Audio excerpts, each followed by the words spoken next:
Welcome to Big Little Stories. I'm Ivy Sharmetz. My guest today is someone who believes creativity has the power to bring people and the world together. She is also someone who recognized that for too long, Black and brown students with extraordinary creative talent were dropping out of art schools, not because they didn't have the ability, but because there was a lack of access, mentorship, and representation. So she set out to change that, and she's doing that. Monica Lawson is the managing director of the Bond Creative Advancement Project, or BCAP, a nonprofit that has been transforming the creative industry pipeline for the past decade. Monica, I am so glad for the chance to chat with you today. Thank you so much for being here. Thank you for having me. It really, truly is an honor to be able to come here and talk about a lot of what I do. Well, I should start by saying that you and I have known each other for a long time. We did go to high school together. Yes, we did. And before we talk about all this work, I want to talk about you for a second because you are an actress. You're a musician. You've done TV, film, theater in New York and LA. What has your journey been like? Wow, that's a really great question. So when we graduated high school, I went to the Tisch School at NYU, and I majored in theater, and my track was to become an actor. And what's really interesting is when you're in school, you have one idea. You have to remember, we're like 17 years old. Yeah. Okay. We're 17 Babies. years old, and we're at a place where we're babies. It's, college is such a huge investment, and, you're expected to choose your track at 17 and really follow it. At least that's how we were taught in our generation, right? Yeah. So I go to school for theater, and it's a wonderful experience. I have some of my best friends there, and I really got to discover who I wanted to be as a creative. And when I got out of school, I was really into theater. You would think that I would want to be, into film and television. Right. At the time, film and television wasn't really moving me. Theater was, because I really love the muscularity of that practice. It's the actor's medium. I love the immediacy of it. I love the fact that once you go, you can't stop. It's an incredible muscle to build. And so, when I had the experience of working with playwrights, I discovered I love working with new material.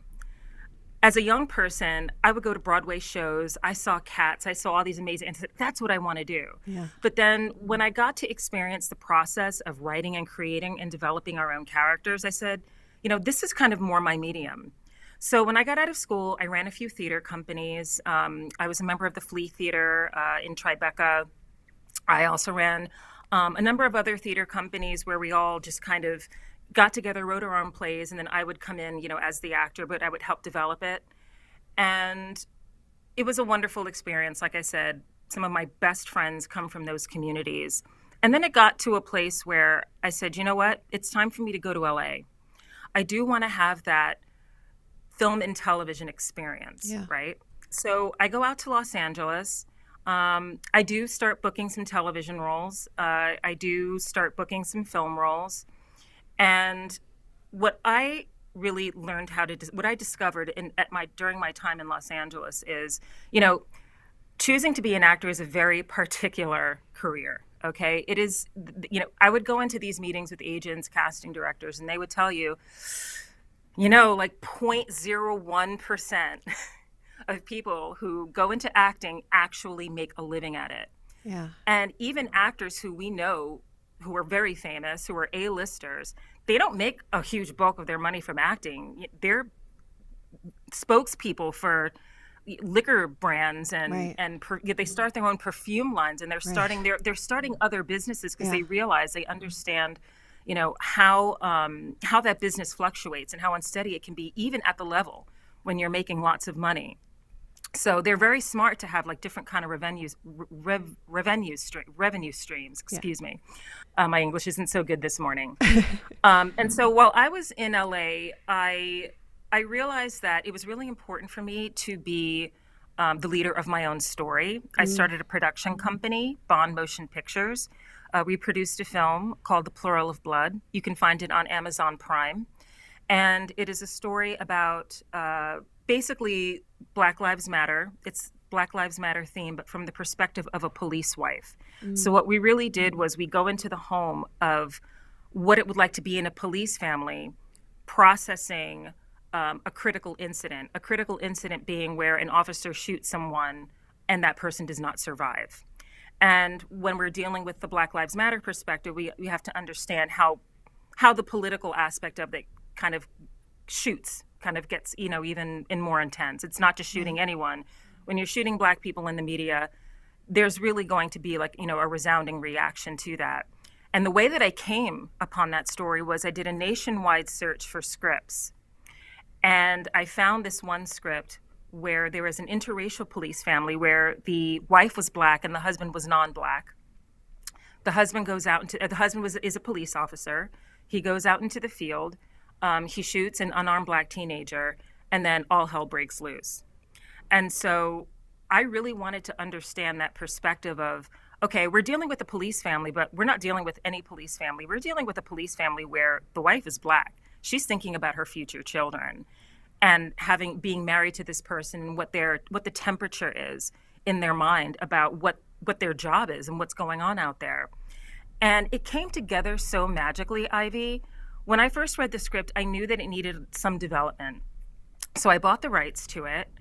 And rather than just trying to navigate the process with like another writer, trying to figure out what our idea of a police family is, and I did some Googling and I found a book called Bullets in the Washing Machine. And it is a book of short stories written by police wives. Oh, wow. Yeah, it's an incredible, and it tells a lot about their first person perspective, about what it is to kind of almost be a social pariah, believe it or not, because so many people have different ideas about who the police are, that aren't necessarily true, that aren't necessarily fair, and how the media cherry picks the most salacious stories to share. They don't talk about the great things that policemen do in their community. They choose the most highly controversial. And so I discovered that book. And then I also reached out to a community of police wives. Actually, I want to circle back to the book. I found the writer of the book, the woman who compiled those stories. Her name was, can I say names on here? Of course. Her name was Melissa Littles. I reached out to her. I kind of dug through the internet and found her. And she was willing to meet with me and speak with me virtually. Wow. And what's interesting is, she's a white woman. Her husband is Black. They have a biracial son who had special needs. And she also had another child from another marriage. And she told me all about her perspective. And when having this conversation with her, this is a woman who looks nothing like me, by the way, and here we were able to find a common ground. She was so incredibly giving and so incredibly sharing with her experience that I said, you know what, this is going to take further investigation. I need to dispel all of the assumptions that I have about what my position is and what my experience has been with law enforcement, which hasn't been bad.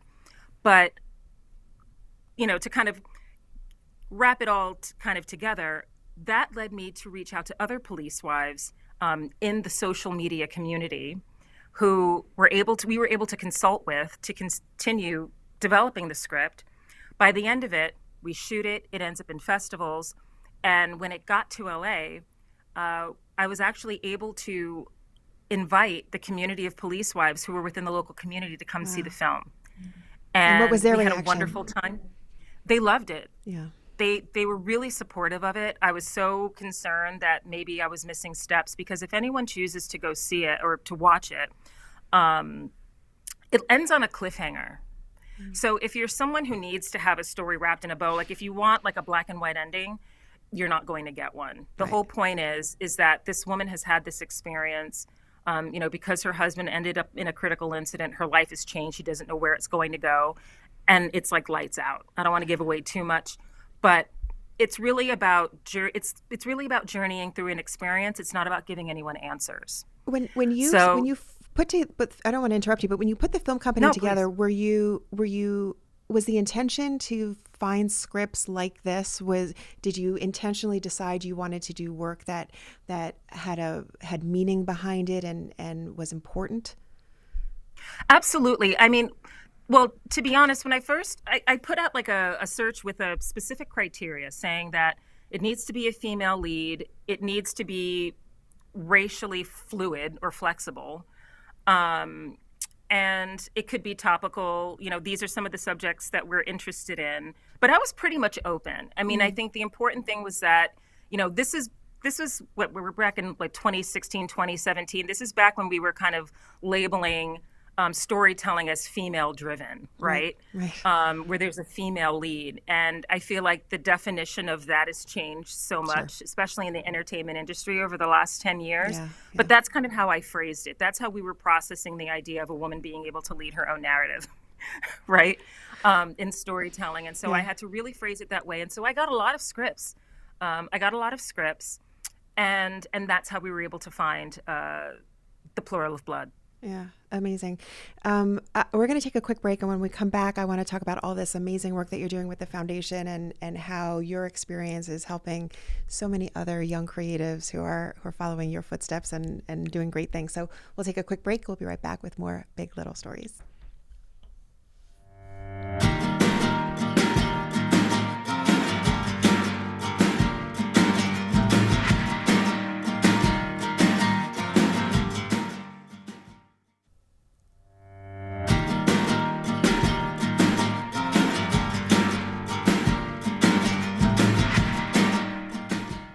So, Monica, I want to talk to you about the Bond Creative Advancement Project, or BCAP.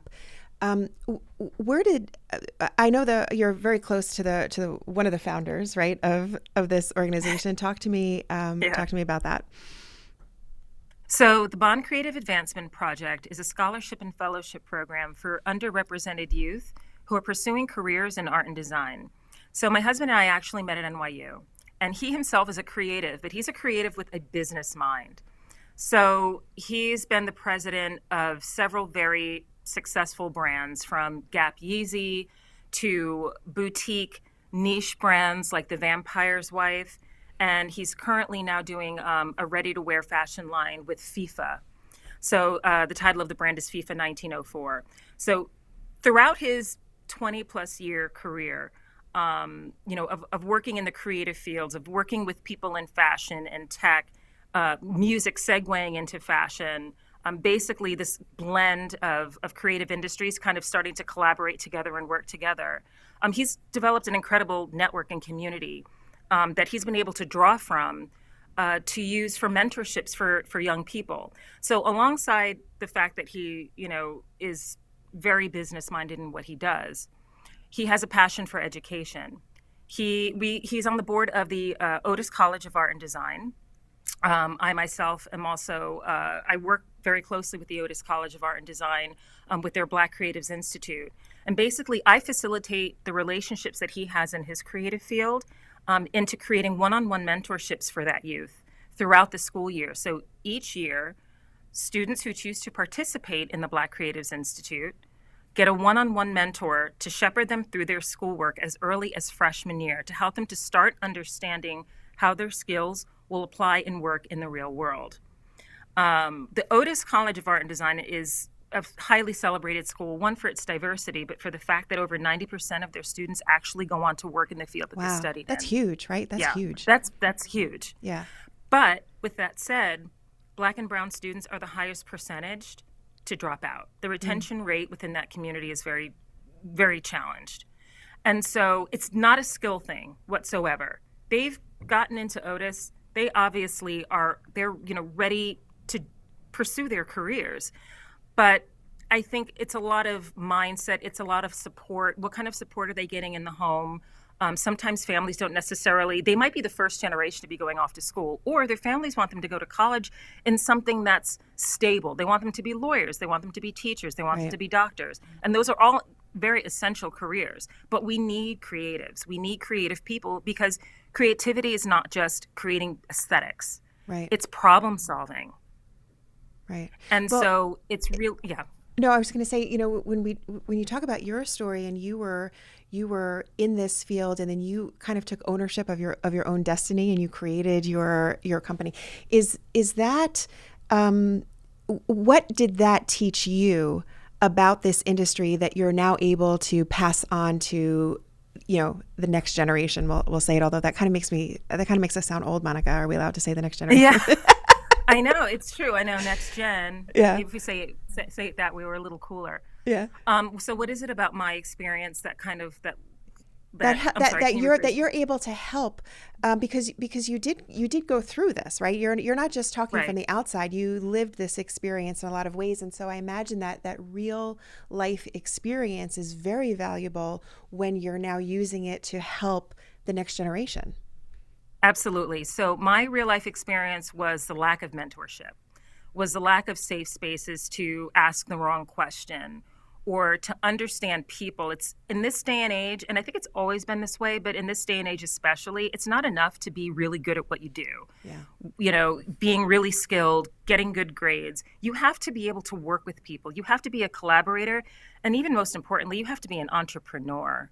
Yeah. I mean, I know doctors who are kind of pivoting away from maybe obstetrics to Yeah. starting their own companies. Everyone in this day and age is an entrepreneur. And now with social media, right, with TikTokers and social media or Instagram influencers literally starting their own businesses and starting their own brands and companies and making millions of it, you have to figure out what your influence is. Mm. And so kind of segueing back into what I do with BCAP, it's about continuing to teach young people who are given an opportunity, a very valuable opportunity, to understand, to think outside of the box, to kind of dispel any kind of, I guess you could say, like negative or just dismissive ideas about who they are as creative Mm. people, to continue to give them safe spaces to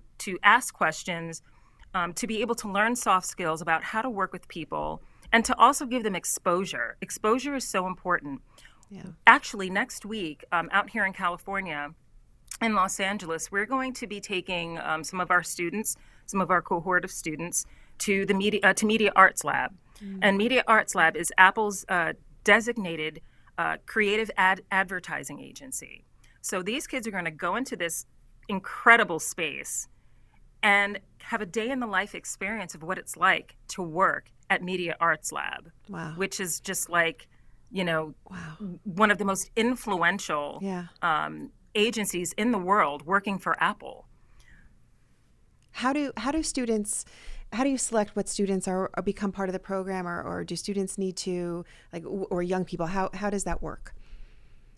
So with the work that we do at Otis, we usually have faculty select a few students who they think would be great, Mm-hmm. who either are available or interested, and who also would best benefit from these trips. We also work with Inner City Arts, and that is a multidisciplinary creative arts institution. So it's an off-campus, or it's a non-academic arts institution that we've been working with for several years. We do all kinds of events with them. We do career days with them. We do portfolio reviews with them. And we also integrate some of their young students into our programming as well. So we do try to pick from different places. And between now and next year, within the academic year, we're looking to continue expanding our reach to other art schools out here in Los Angeles, and especially in New York and the tri-state area. What are some of the changes that you've seen in the young creatives that are able to participate in the programs that you offer? Well, I find that we create faster pipelines to industry connections.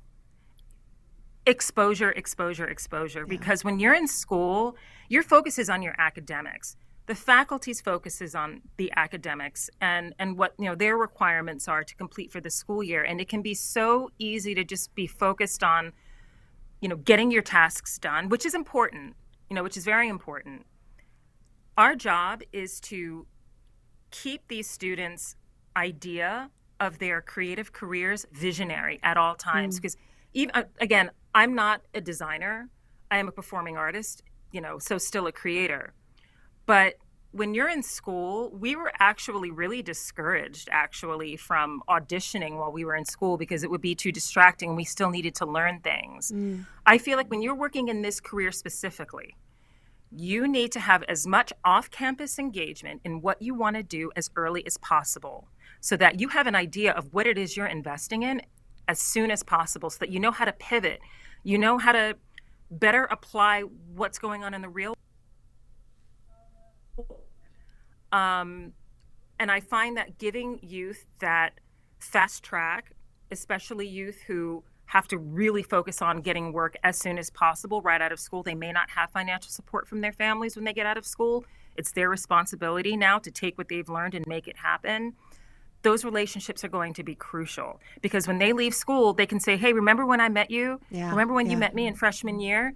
You know, maybe that freshman by junior year will have an internship at that industry professionals company. And then by the time they graduate, they can work there and then have the skills to start their own companies. Is it a hard sell for, you have these amazing, corporate partners that would do this work with you? Was it a hard sell initially to get them on board to think of the world this way and think of the need for this?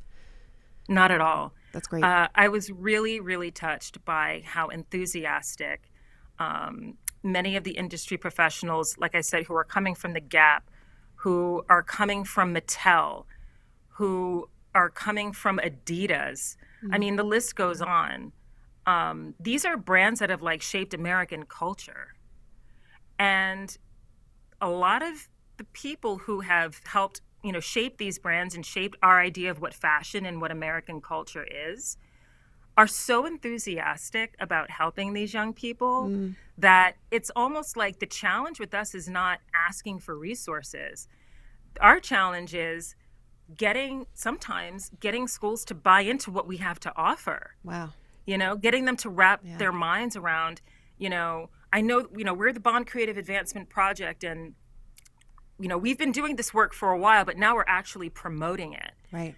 Before we would actually make these connections and then just kind of bypass it. And we're like, no, we need to build a system around this. And that's why we decided to turn it into the Bond Creative Advancement Project. Yeah. And so when you're positioning this and you're creating like your pitch deck, so to say, for schools, especially in districts where, many of the students, once they graduate, they have to kind of pick other careers. They're taught graphic design, they're taught filmmaking, but they have to put it to the back because they need to focus. They have to make money like right after they graduate. Right. So, I think it definitely does, to answer your question. I think the exposure, fast tracking those professional pipelines to youth who otherwise wouldn't have them is really what has helped, change thinking and their vision for the possibility of having a career as a creative.